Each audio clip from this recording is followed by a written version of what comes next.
네, 오늘 우리 같이 말씀 나눠볼까요? 오늘 말씀의 제목은 하나님의 나라를 이루는 사람들은 이라는 제목으로 누가복음 16장 19절에서 22절 말씀을 같이 보려고 합니다. 우리 앞에 있는 성경의 말씀을 같이 한번 또박또박 읽어봤으면 좋겠는데요. 같이 한번 읽어보겠습니다. 시작.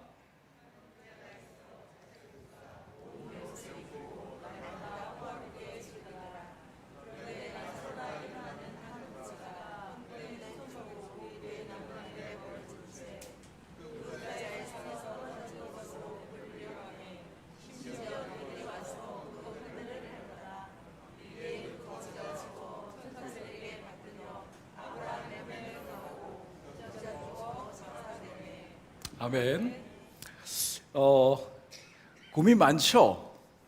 네, 이 더위에 금요기도에 나올까 말까 이런 고민에서부터 시작해서 오늘 저녁은 뭘 먹을지, 내일 아침은 어떻게 살아가야 할지, 이런 일상의 고민들, 빨래는 널었는데 언제쯤 걷어야 될지, 걷으면 누가 갤지, 이런 기타 이런 이야기들의 고민들은 어쩌면 우리의 일상들을 차곡차곡 채우고 있는 우리의 삶의 여정인 줄 모르겠습니다. 우리의 삶이 이러한 가벼운 고민들에서부터 시작해서 중요한 고민들까지 우리의 삶의 여정이 끝나는 데까지 그런 고민들 속에 우리는 파묻혀 있게 될 것입니다.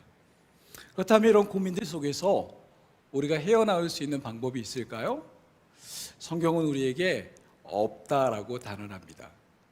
다만 하나님께서 이러한 고민 속에서 우리가 살아갈 수 있는 방법을 허락해 주는데요, 그 방법을 이렇게 얘기합니다.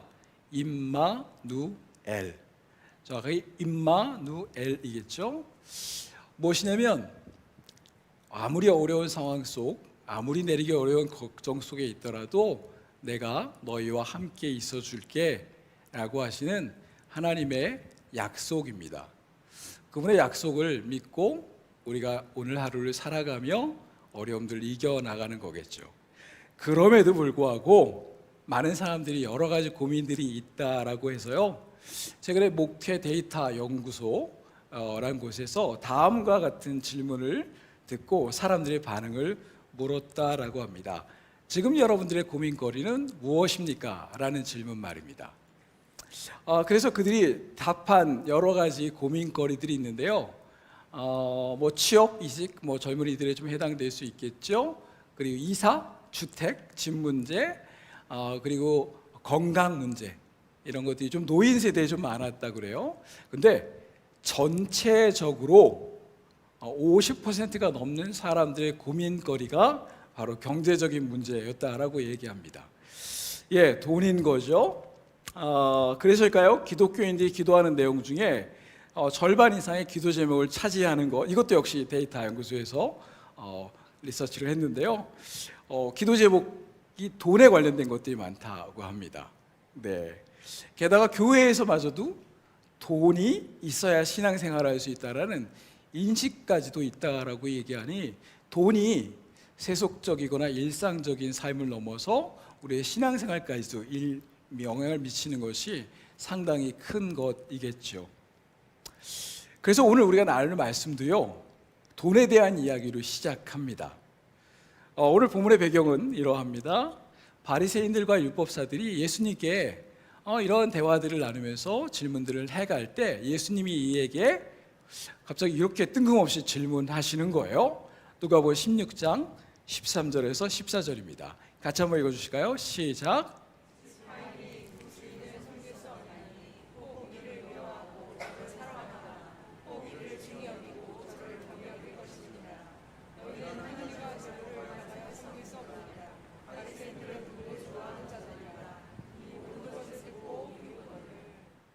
예, 제가 종종 저희 아이들에게 이렇게 얘기합니다. 얘들아, 돈보다 중요한 게 신앙이야 라고 이야기할 때 아이들이 겸손하게 네 라고 대답하지만 그들의 표정의 미묘함을 저는 발견할 수 있었습니다. 이 녀석들이 믿지 않는 거죠. 아마도 예수님께서도 이들에게 이런 얘기를 하셨는데요, 이들의 표정 속에서 직감하신 것 같아요. 그래서 성경 기자는 이들의 표정을 이렇게 이야기합니다. 이 모든 것을 듣고 비웃거늘 이라고요. 예수님께서 돈과 하나님을 겸하여 섬길 수 없다라고 이야기하는 그런 굉장히 중요한 이야기 속에 이 바리새인들과 사두개인들은 그냥 대꾸도 안 하고요, 하고 웃는 거죠. 비웃는 겁니다. 여러분은 어떻게 대파하시겠습니까? 여러분, 신앙생활을 열심히 하면 돈의 걱정에서 벗어날 수 있습니다. 아멘? 안 하시고 웃는군요. 이 모든 것을 듣고 여러분도 웃고 계십니다. 네, 겸하여 마야 섬길 수 없다라고 말씀하시는 그래서 이들의 태도, 이 돈과 신앙이 양립할 수 없다라는 말에 진심으로 받아들이기 좀 쉽지 않은 것 같아요. 그래서 이런 질문을 좀 해보고 싶어요. 첫 번째, 우리가 이런 사람이 될 수 있는데요, 가난하지만 좋은 신앙심이 있는 사람. 그 두 번째는 부자인데 형편없는 신앙심이 있는 사람. 세 번째는 부자이면서 좋은 신앙이 있는 사람. 여러분의 선택은 3번입니다. 그렇죠? 나 1번 혹시 있으신가요? 나는 청빈한 가난한 사람이 되어 하나님이 나를 위해서 애쓸 거야. 네, 박수라도 쳐드릴게요. 혹시 계신가요? 네, 3번이겠죠. 네, 오늘 본문에 나오는 바리새인들은요, 부자이면서 존경받는 신앙인이었어요. 사두개인 역시 종교적 기득권에 있는 사람들로서 평생 먹고 사는 문제, 그리고 자는 문제, 그리고 집이 보장되어진 사람입니다. 법적으로요. 그래서 지금도 사두개인들의 후예라고 얘기하시는 제사장들 그룹들은요, 랍비라고 지금 얘기하죠. 그 사람들은 이스라엘 정부를 통해서 먹는 것과 살아가는 것과 집까지 모든 것을 제공받습니다. 이것이 요즘에 생긴 복지가 아니라요, 아주 오래전부터 제사장들에게 주어지는 그러한 복지였죠. 이러다 보니 당시에 사두개인들은 굉장히 부자였던 것으로 파악되고 있습니다. 모든 사람들이 바람이기도 했던, 어쩌면 우리가 바라는 모습인지도 모르겠어요. 부자이면서 좋은 신앙심을 갖고 사람들이 존경받는 모습. 그런데 오늘 이야기는 어쩌면 이러한 이야기들 속에서 이들이 갖고 있는 그 마음속에 있는 불편한 이야기들을 대놓고 꺼내시는 예수님의 이야기로 이야기가 시작되어집니다. 그리고 나선 예수님께서 이 다음 이러한 비유로 설명하시면서 이야기하십니다. 이 비유는 다음과 같습니다. 우리가 이제 부자와 거지라고 알고 있는 비유인데요, 부자는요, 자기 인생에서 부족함을 느끼지 않는 사람이었고요, 그리고 그 반대편에는 거지라 일컫는, 대놓고 거지라고 얘기했어요. 예수님의 비유에서 거지라고 신분을 밝힌 나사로라는 사람이 등장합니다. 근데 우리가 여태까지 성경의 말씀과 그리고 또 예수님의 이야기, 비유의 이야기를 들어서 우리가 기억하시는 분들은 알 텐데요, 이 비유에는 조금 독특한 구조가 하나 등장합니다. 혹시 눈치채셨나요? 예수님의 비유가 수없이 많죠. 그 수없이 많은 비유 중에 혹시 여러분이 기억하고 있는 등장인물 이름이 있으십니까? 한번 생각해 보실래요? 어떤 이름이 있을까요? 예수님은 어떠한 비유에서도 그 비유의 등장인물의 이름을 언급하지 않으셨습니다. 그런데 흥미롭게도 유일하게 예수님의 비유 중에 오늘 부자와 거지 나사로라 이야기하며 유일하게 이곳에서만 거지의 이름을 하나님께서, 예수님께서 직접 이야기하시는 겁니다. 바로 이 비유입니다. 나사로, 히브리어는 엘 아자르라고 이야기하고요, 우리에게는 나사로라고 표현되어 있는데요, 이 나사로란 말은요, 하나님께 도움을 받는 자, 아니면 성경에는 창세기 때 이 아자르란 표현이 나옵니다. 돕는 배필, 돕는 배필을 이야기할 때 아자르라고 얘기하는데요, 이 사람은 그 아자르에 하나 엘이라는 거 붙여서 하나님이 돕는 사람이라는 뜻이에요.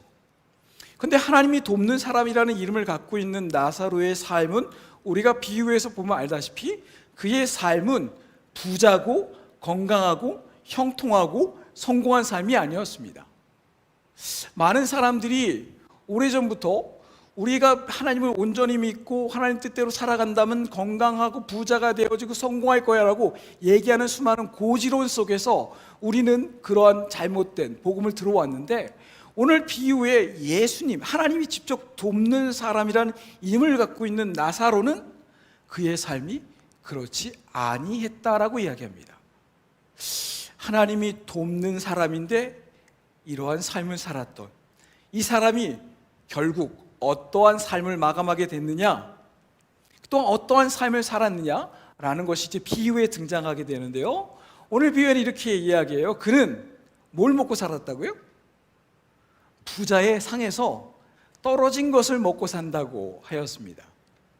이 중동 풍습에 비추어 볼 때 그가 상에서 떨어진 것을 먹었던 것은 빵으로 추측이 됩니다. 옛날 중동 지역에 이러한 풍습들이 있는데요, 부자들이, 물론 부자들입니다. 중동의 부자들. 예, 이 부자들이요, 기름기 있는 음식들을 주식으로 하는데요, 음식을 먹다가 손에 기름기가 묻잖아요. 그 기름기가 묻은 손을 닦는 용도로 빵을 사용합니다.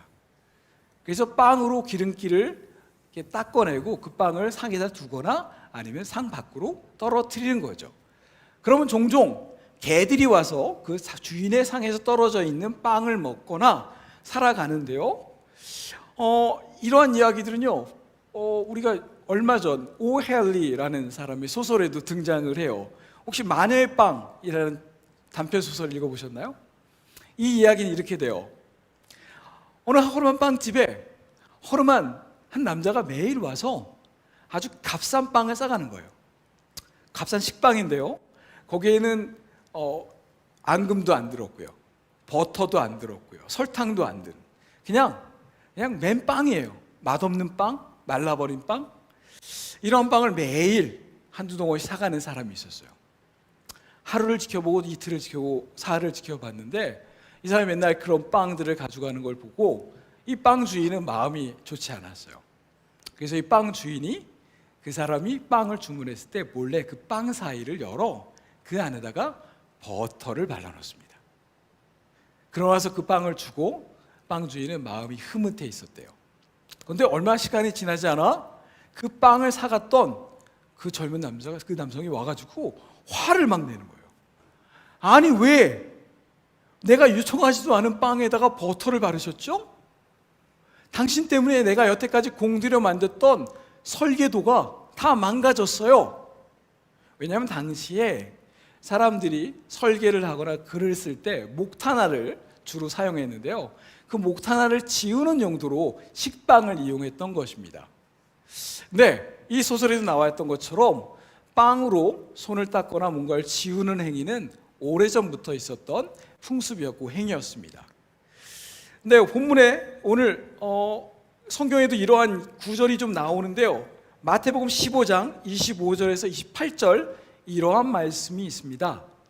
여자가 와서 예수께 절하며 이르되 주여 저를 도우소서.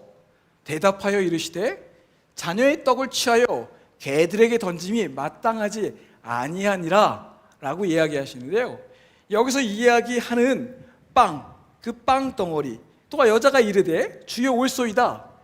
개들도 제 주인의 상에서 떨어지는 부스러기를 먹나이다 하니, 이에 예수께서 대답하여 이르시되 여자여 내 믿음이 크도다. 내 소원대로 되리라 하시니 그때로부터 그의 딸이 나으니라 라고 성경은 이야기하고 있는데요, 주인의 상에서 떨어진 부스러기를 먹는 개, 네, 여기에서도 그 당시의 풍습이 나오는 것입니다. 예수님께서 이런 비유를 우리에게 하시는 이유가 뭘까요?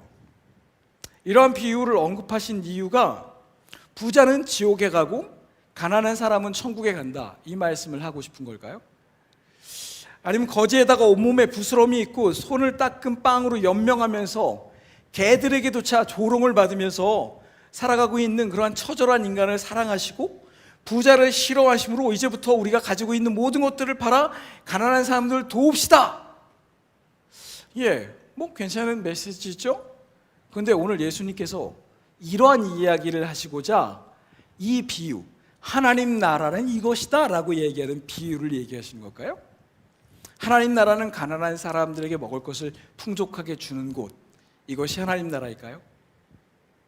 아니면 지금부터 우리가 가지고 있는 모든 것들을 팔아서 손에 있는 빵, 손 씻는 빵이 아니라 저기 제과점에서 괜찮은 빵들을 사가지고 주변에 있는 가난한 사람에게 나누어 주어라 라고 얘기하시는 하나님의 이웃사랑에 대한 이야기일까요?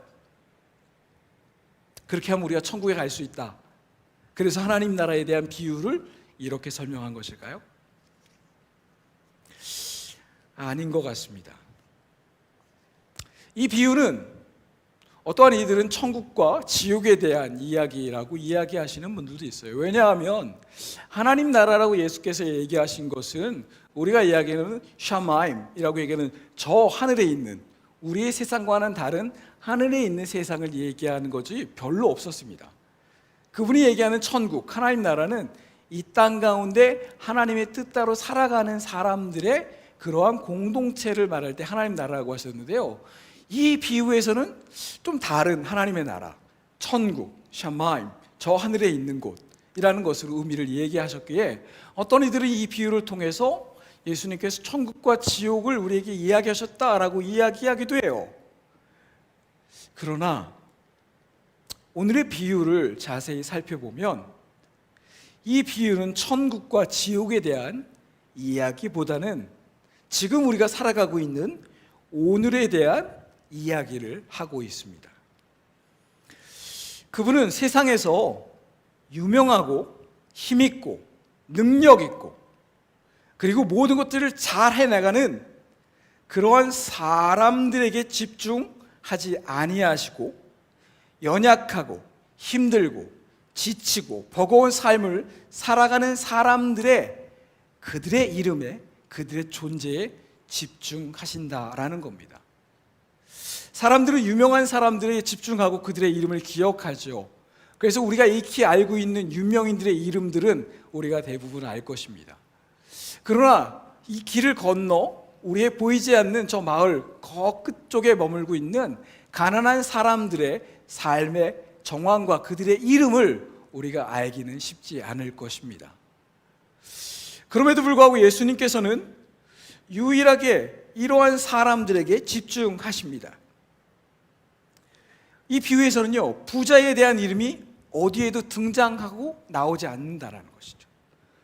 그러나 한 사람, 게다가 예수님의 비유 중에서 유일하게 등장시키는 특별한 의미를 두어 언급하는 그 사람의 이름은 나사로라고 이야기하고 예수님께서는 그 사람에게 관심을 갖고 계시며 그에게 눈과 귀를 기울이신다라고 이야기하십니다. 예수님께서 이 땅에 원하시는 바가 있었어요. 그것은 무엇이냐면요, 이 땅 가운데 교회를 세우고 싶었던 거죠. 자, 이 땅 가운데 없었던 하나님 나라의 공동체, 성부, 성자, 성령님께서 그 누리시던 친밀한 관계를 누리는 하나님 나라의 교회의 공동체를 세우고자 그분은 그 열망이 있으셨어요. 자, 이 교회를 이제 예수님께서 맡기시고 떠나야 되는데 그것을 누구한테 맡길까요? 유능하고 조직을 이루는 데 능하고 또한 사람들에게 말씀을 전할 때 사람들이 모두 다 말씀을 들을 때마다 놀라 뒤집어질 만큼 감동 어린 말투를 갖고 있고 설득력이 있는 사람, 그리고 대단한 돈이 있고 대단한 능력과 대단한 재물과 대단한 지위가 있는 그러한 정치 인물들. 그런데 예수님께서 그러한 사람들을 부르시지 않으셨습니다. 그분은 하나님의 나라의 교회를 세우기 위해서 새로운 규칙, 하나님 나라의 방정식, 하나님의 사람을 이루어갈 사람들을 모으기 시작했는데요, 누가복음 4장 18절은 이렇게 이야기합니다. 주의 성령이 내게 임하였으니 이는 가난한 자에게 복음을 전하게 하시려고 내게 기름을 부으셨다라고 말입니다. 하나님께서 이 땅에 성령을 내리심으로 이 땅에 교회라는 것을 이루기 위한 첫 걸음을 하실 때 그분이 선택한 사람은 가난한 자였습니다. 눈먼 자, 말 못하는 자, 그리고 불구자에도 하나님의 왕국에 포함시키셨지만 하나님께서 가난한 자를 먼저 언급하셨다라는 것은 오늘이라는 삶을 살아가는 우리에게 조금은 생각할 만한 그러한 의미심장한 부분인 것입니다. 특별히 가난이 우리에게 큰 위협이 되고 있는 이 시점에서 가난한 자에게 관심을 갖는다는 것은 우리로 하여금 커다란 위안을 주는 말씀이기도 합니다. 예수님은 이름이 없는 자에게 이름을 붙이시고 아무도 듣지 않는 자의 말에 귀를 기울이심으로써 세상에 이름 없고 가치 없어 보이는 누구든지로 일컬어지는 사람들을 교회의 주요한 사람들로 부르셨고 그들로 하여금 하나님의 나라를 이루시게 하셨는데, 그 그림을 설명하는 예수님의 비유, 하나님 나라의 비유, 하나님 나라의 온전한 그 시선을 설명할 때 선택한 그 사람이 거지 나사로라는 사람이었다라는 것입니다.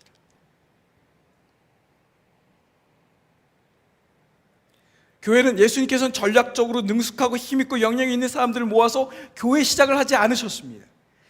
작은 시름에도 응답하신다는 찬양을 우리가 자주 하는 것처럼 우리가 학교에서, 직장에서, 가정에서, 교회에서 잘나고 유능하고 알려진 사람들의 목소리는 사람의 시선을 끌기에 부족하지 않을 것입니다.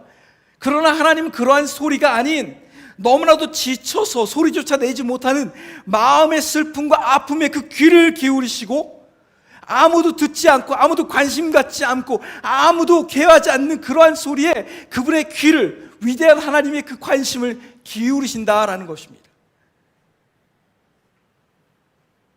부끄럽고 창피해서 이야기하지조차 못하는 우리의 마음의 느낌을 가장 예민하고 세밀하게 마치 청진기를 갖다가 우리의 가슴 속에 있는 소리를 듣는 의사처럼 그분은 우리에게 그분의 귀를 기울이고 계신 것입니다. 우리가 건강할 때에는 우리의 마음의 아픔에 대해서, 어려움에 대해서 이야기할 수 있는 용기와 힘이 있습니다. 그러나 안타깝게도 우리의 마음을 아프게 하고 정제되지 못하게 하는, 나를 휘몰아치는 어려움과 감정에 대해서는 우리가 그것을 이야기하는 것이 너무나도 어렵습니다. 말이 어눌해지고요, 마음이 다치고 슬픔이 마음을 눌러서 아무 말하지 못하고 그저 신음소리만 내는, 어떨 때는 그 신음소리마저도 내지 못하는 그러한 세밀한 미동을 큰 소리를 외치면서 주님, 나의 주장은 이런 것이요 라고 하는 바리새인과 사두개인들의 소리보다 그분은 더 크게, 더 명확하게 그들의 소리를 듣고 계신다라고, 그러한 사람들이 주인이 되는 곳, 또한 그들을 주인공으로 삼고 하나님의 백성 삼고 하나님께 사랑하심으로 말미암아 그들로 천국의 하나님의 백성으로 삼는다라고 얘기하시는 예수님의 이 비유는 우리가 이루어야 될 하나님 나라의 본질일 것입니다. 누군가에게 이유 없이 억눌리고 눌림받고 폭력을 당하고 종으로 살아야만 했던, 그래서 이집트에서 탈출했던 이스라엘 백성들의 그 신음소리에 관심받지 못하는 거지의 이름마저 아시고 그의 신음소리, 죽어가는 그 아픔 소리마저도 귀 기울이시는, 그리고 오늘 우리의 신음소리에 귀를 기울이시는 그분은 우리의 하나님이십니다. 예수님은 이 비유를 말씀하시면서 진정으로 그분께서 하고 싶었던 의도는 이러한 것입니다. 버거운 인생을 살아가면서 초라하게 느끼면서 나는 왜 이렇게 힘들지? 나는 왜 이렇게 지치지? 왜 이렇게 내 삶은 어렵지? 라고 속으로 울부짖는 우리의 소리를, 귀가 막혀버린, 생명이 없는, 감정이 존재하지 않는 그분의 현실의 삶을 살아가는 우리의 모습에 그분은 귀를 기울이시고 관심을 쓰고 계신다는 것입니다. 그분은 살아계시고요, 우리를 보고 계시고요, 또한 우리를 돌보고 계십니다. 하나님 나라는 바로 이러한 세심한 마음으로 우리에게 온 감각을 기울이시는 그분의 사랑으로 세워지는 나라이며, 그 나라의 바로 주인공이 오늘 이곳에서 우리의 아픈 마음으로 하나님께 우리의 마음을 알리고자 이 금요일 이곳에 나온 여러분들의 존재를 바라보시는 하나님의 시선인 겁니다.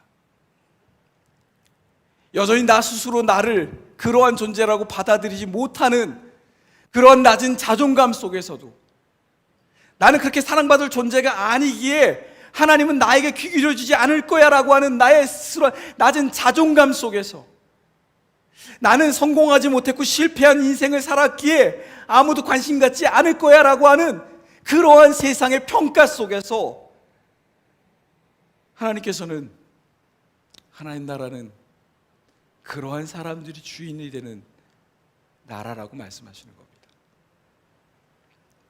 유락에 등장한 비유 속의 이름, 그것은 나사로이지만 이제 그 이름은 우리의 이름일 수 있습니다.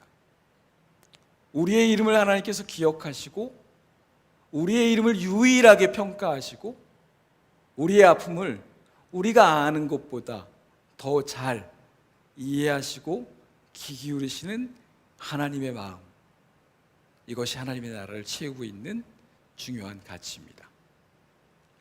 같이 기도합시다.